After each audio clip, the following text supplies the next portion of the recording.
Andy Burnham has received the overwhelming backing of Labour MPs to become the next leader of their party and the next Prime Minister, which means he's got one step closer to number 10 Downing Street. We'll explain the significance of this and actually what's been going on at Westminster in this episode of Newscast.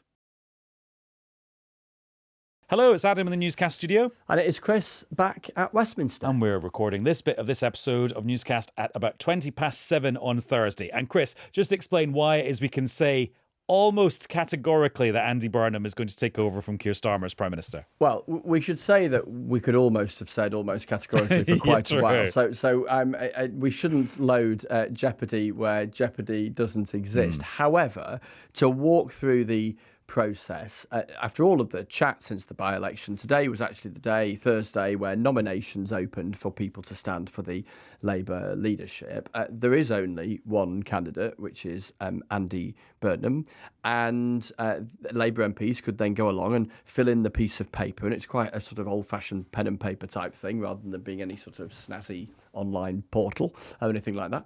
And they could go in from 9 o'clock this morning in the Labour Party's parliamentary office in Westminster, the Parliamentary Labour Party office, and there was people there at 9 o'clock the minute it opened. In fact, there was even a bit of a thing about who would be first in. So Barry Gardiner was the first in to the office, but David Pinto-Dyczynski was actually the first to fill in the piece of paper and hand it over the desk. So Westminster can even manage to create something of a race even when there isn't a contest. But anyway, we fast forward to 20 minutes ago as we record, and we have got the number. And the number, as of the end of day one of this process to have nominated Andy Burnham, is 322. And the reason that number is intriguing is that had it been 323, then there wouldn't have been 81 Labour MPs left who could have nominated somebody else, and 81 is the threshold for somebody to get onto the ballot paper were there to be a contest. Now, as I say, we shouldn't get overly excited because there aren't any other candidates, and there are other MPs who have said they are going to nominate Andy Burnham and just haven't done yet, perhaps because they weren't around at Westminster today. So there's as I say, there's no jeopardy. Highly symbolic. It's highly, exactly. But the number is one shy of the number he would need to ensure that there couldn't possibly be anybody else who would run. Not that there is going to be anyone else who could run. I had a sense that this number was going to be pretty big because I was speaking to someone who would have wanted it to be big, who had suggested to me about an hour and a half ago that, well, wouldn't it be quite something if it was over 250? And I thought, well, if they're saying that, it's going to be comfortably over 250, I think.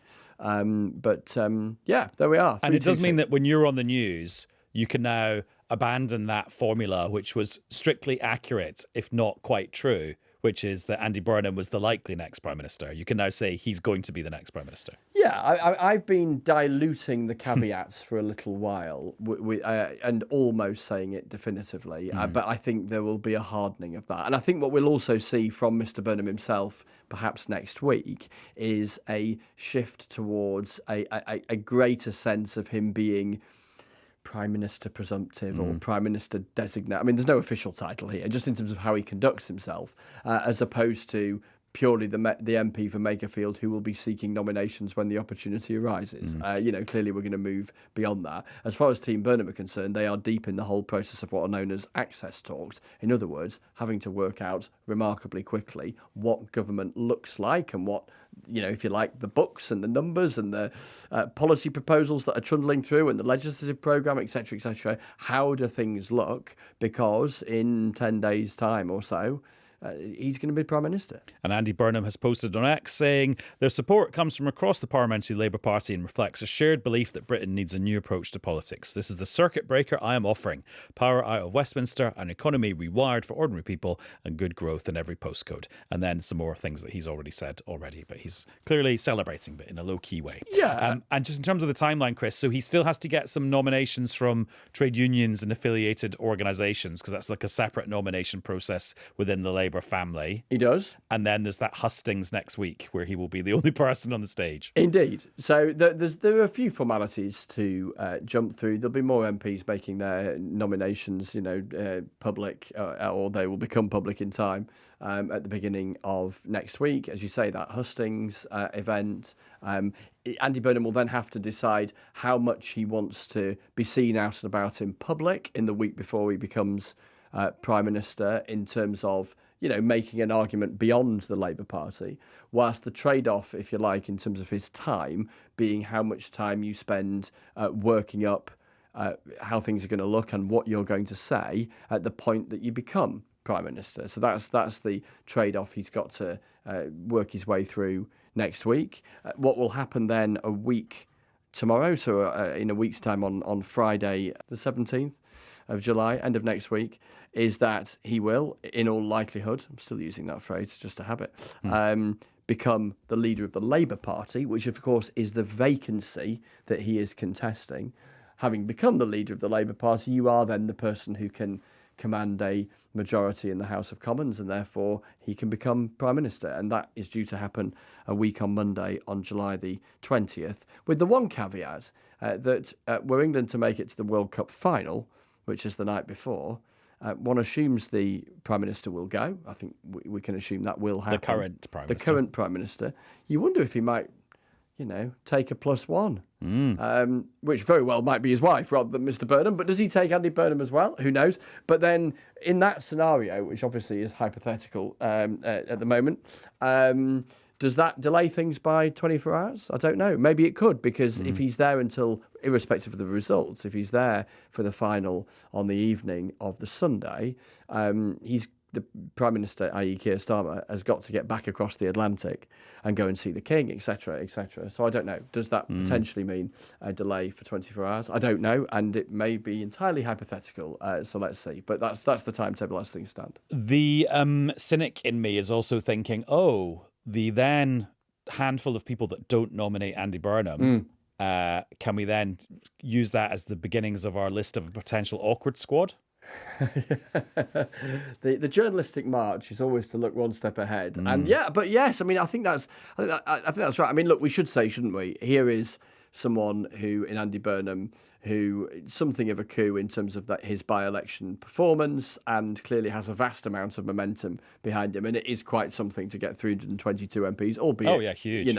When you haven't got any other contenders, etc., etc. But yeah, I mean, ultimately, it is one thing, isn't it, in a political party to take the principled decision that you are going to back candidate X because you think they are better than candidate Y, but you accept the will of your colleagues and find yourself on the losing side of a democratic process, and you say, well, I did back the other person, but now I support the person who's won.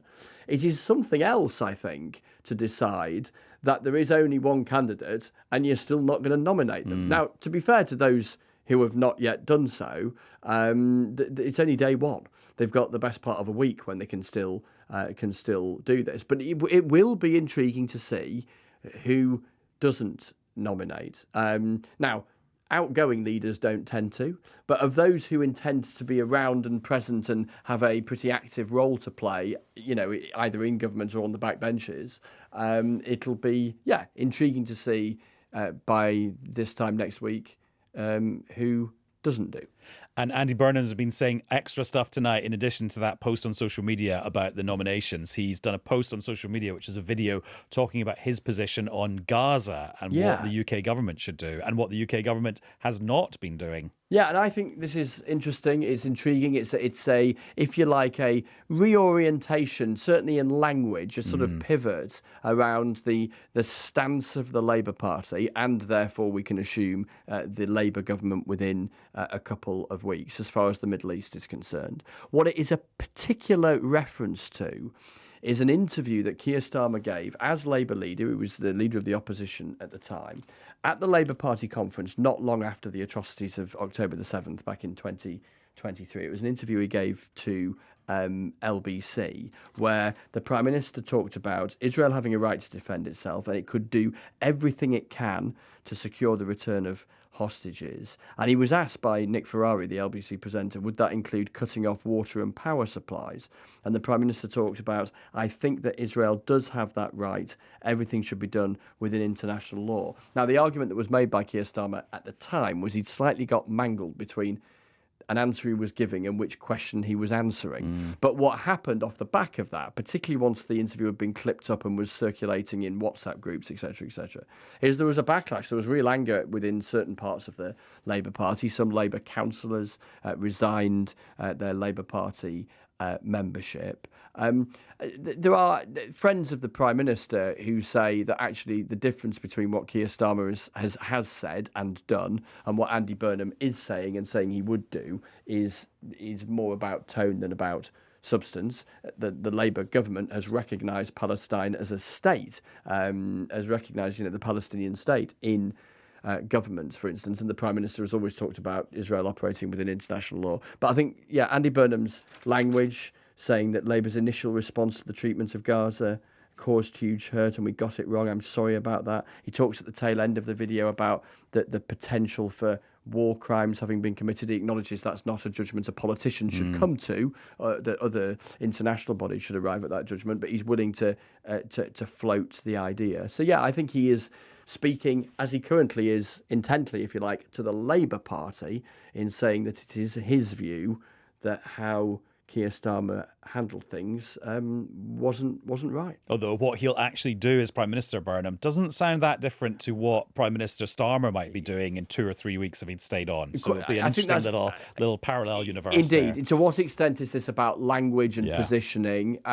in what is currently an internal party contest versus how in reality he would govern differently around the Middle East compared with Keir Starmer? I think that's a totally fair question.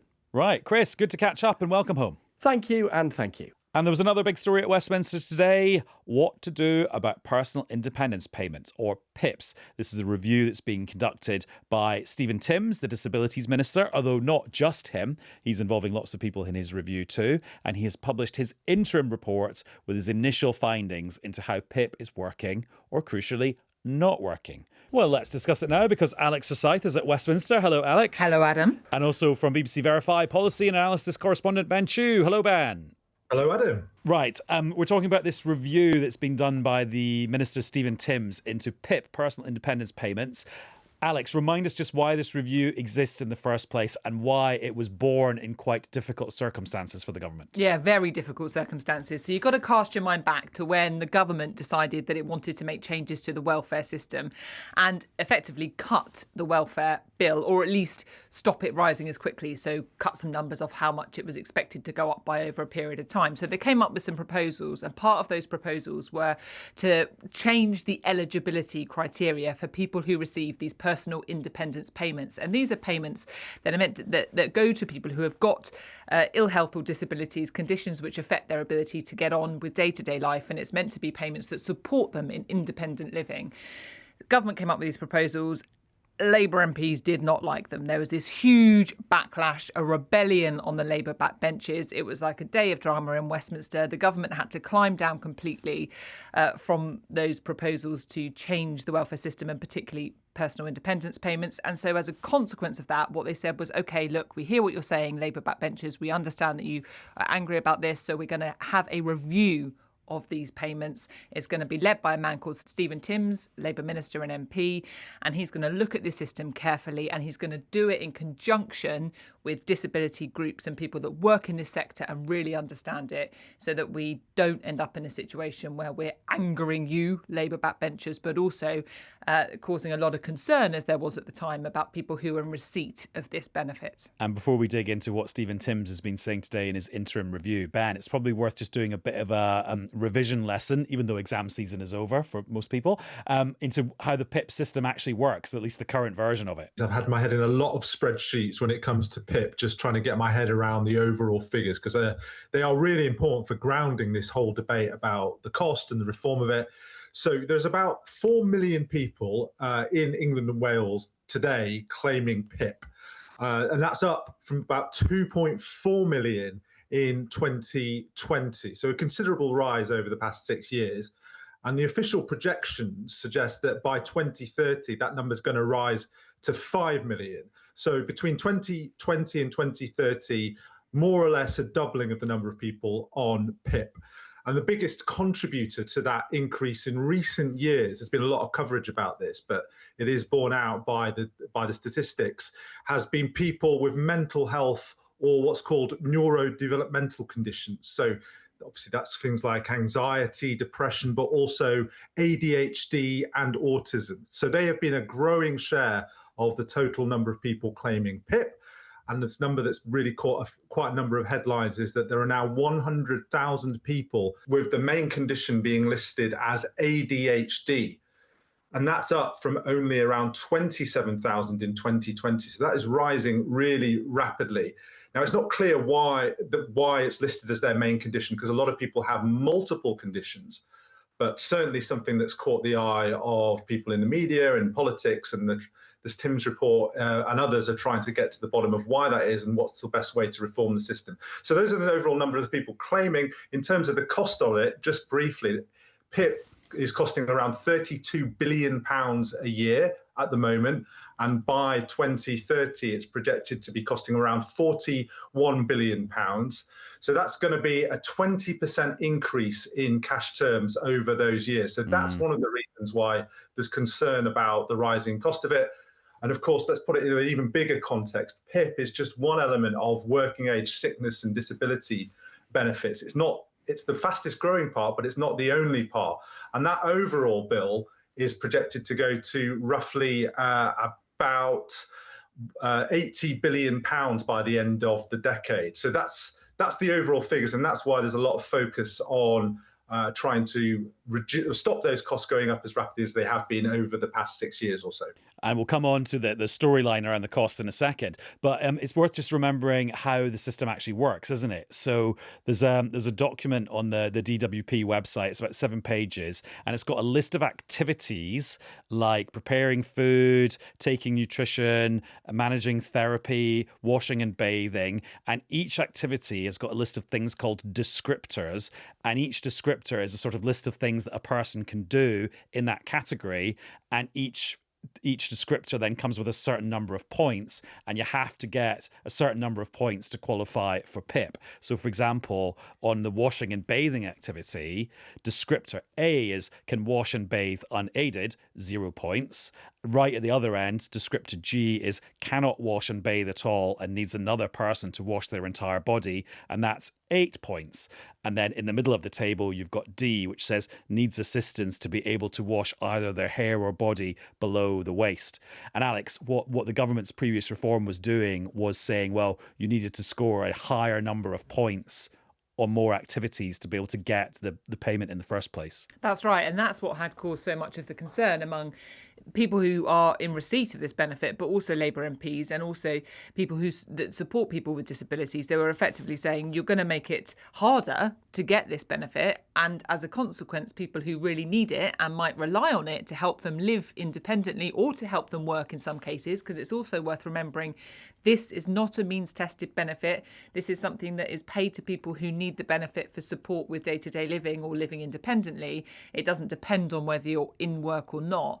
And so what people were saying is if you tighten the criteria in that way, it might end up that some people who need it don't get it. And that could have really serious implications for them.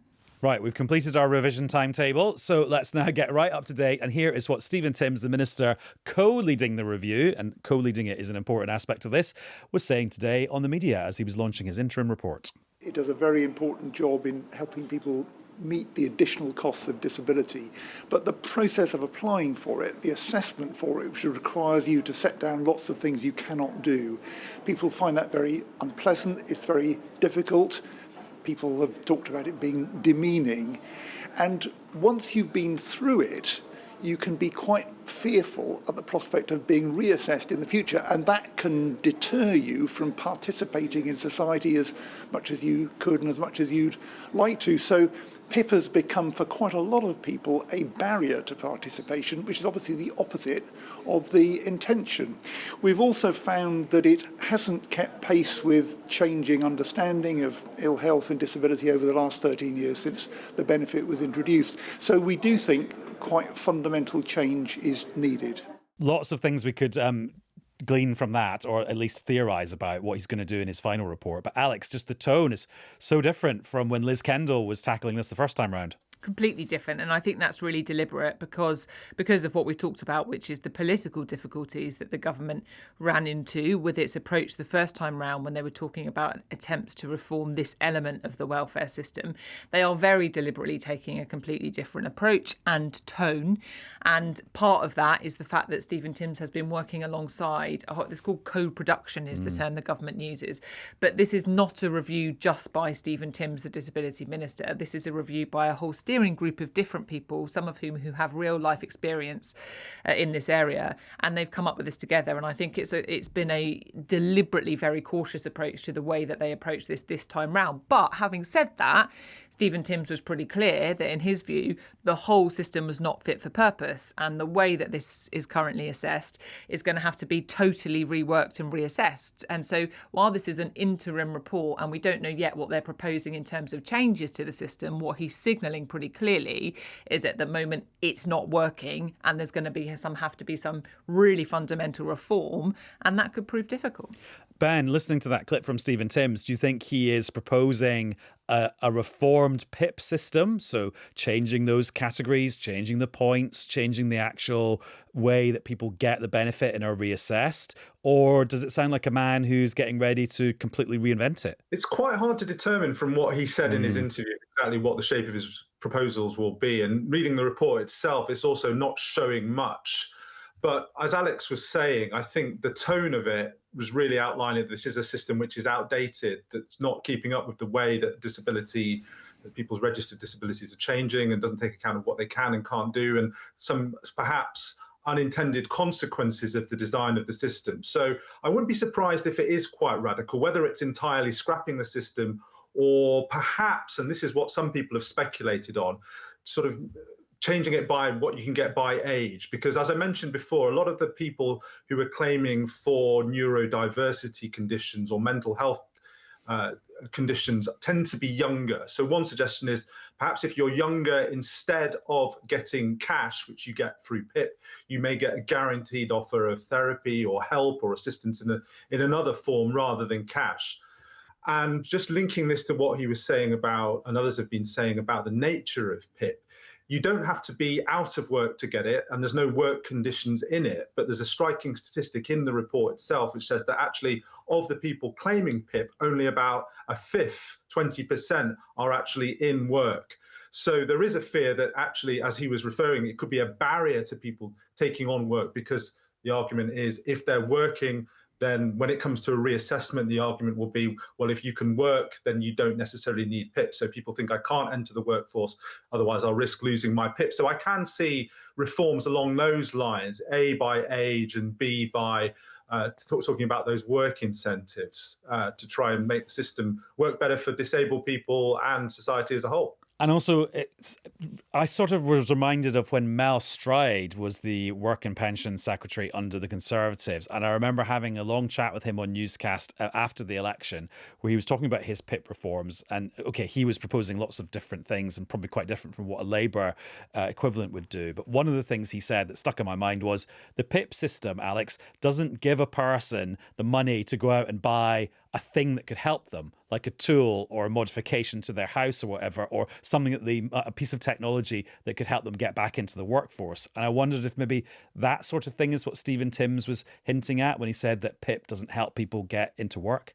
Yeah, I mean, I actually thought I listened to, so he did an interview on the Today programme. He also did an interview with our colleague Ian Watson, and I listened to it all. And actually, I think he was quite careful not to hint too much about exactly what he's gonna do. I think he was quite cautious in what he was saying, and just kept pointing to the autumn, which is when they're going to come up with their reforms. But as Ben said, there are sort of suggestions floating around about what might be looked at, and what he did keep saying was about how the current system doesn't pick up the nuances of what people need, and he kept saying you've got to take into account how this benefit, what it's meant to be for, which is effectively to support people in their lives and to support people to be able to live independently and participate in the ways that they want to.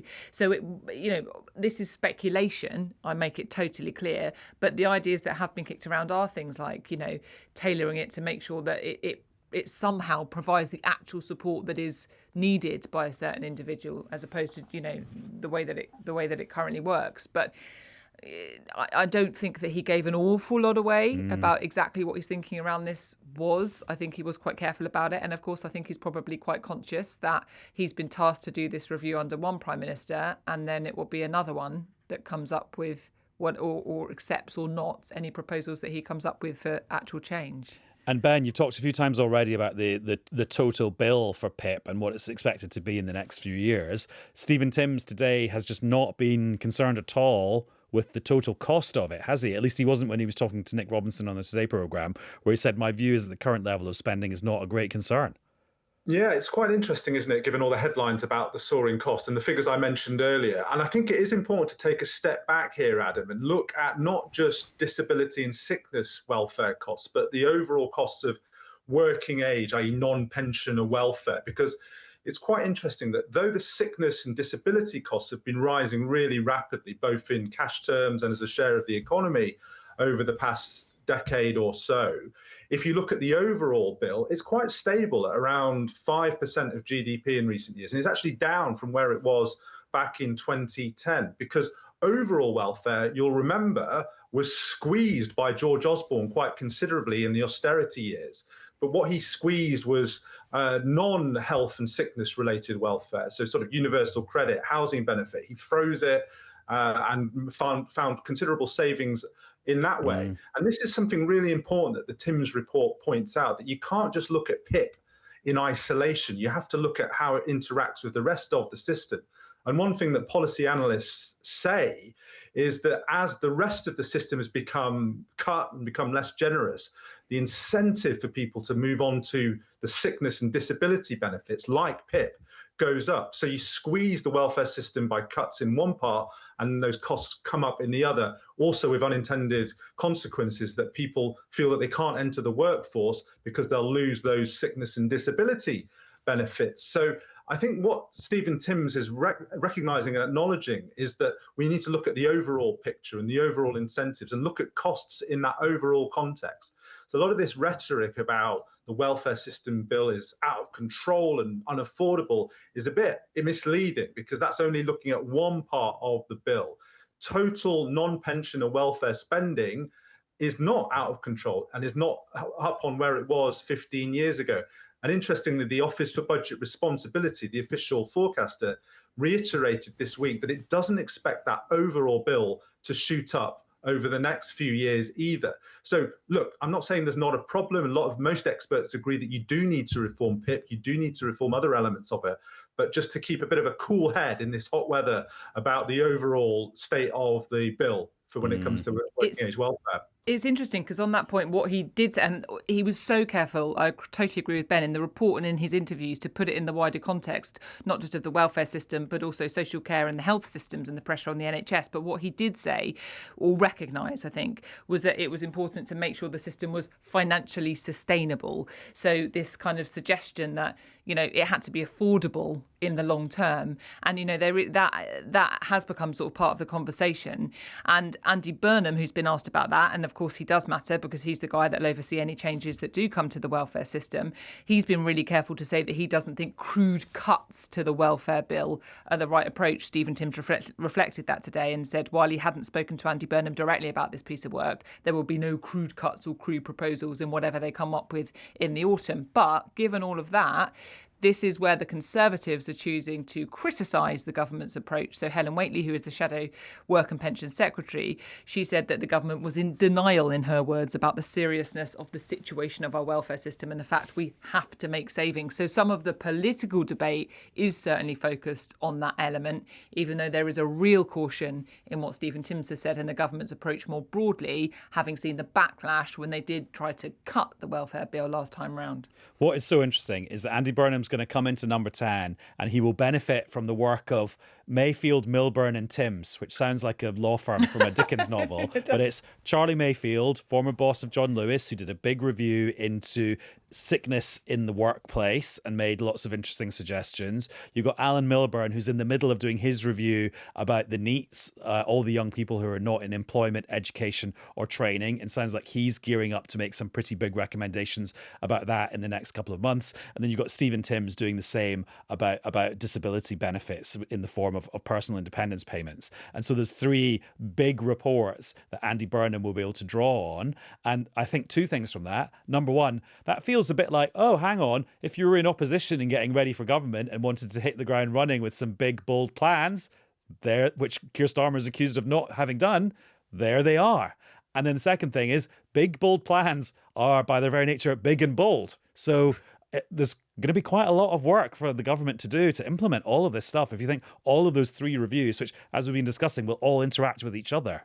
Yeah, and also in areas that are really, really complex and where any solutions that might be proposed are not going to be easy to implement, because these aren't, this isn't sort of one specific issue that sits under one government department and you think, oh, that's not been working brilliantly. Here, come up with a suggestion, put it in place in 6 weeks and it's fixed. These are big areas of complex areas. And, remember Alan Milburn, to the point you were making about the number of young people who are not in education, employment or training. He himself was saying that this is a whole sort of societal thing. It crosses like the education system, the health system and the welfare system. So even if Andy Burnham does benefit from the sort of groundwork that's been done by the people leading these reviews, the real work would be in implementing any change and it having a material effect. Yeah, just picking up on Alex's point about the challenge for Andy Burnham, because he did give an interview to the Times where he did suggest that he is trying to save money, or he does want to save money from the welfare bill over time. And he suggested maybe some of that money could go to funding more spending on defence. But as Alex said, he said he wouldn't impose crude cuts, and he hopes to do it not by reducing entitlements or the generosity of the system, but getting more people into work. But there is a bit of a timing issue with that, because if you do want to make savings, say by the end of this Parliament, the kind of way of he's proposing to do it is unlikely to do that. It may well do it over the longer term, but certainly not enough to make savings, probably to get you to 3% of GDP being spent on defence. So there's a little bit of a mismatch, I suggest, in some of his rhetoric there, and the reality of how, as Alex said, how difficult it will actually be to implement these kind of reforms in a way that actually work, and also in terms of getting any kind of savings from the system relative to the course that it's on. And that is all from the podcasting trio of Forsyth, Fleming and Chew. Thanks, Alex. Thank you. And thanks, Ben. Thank you.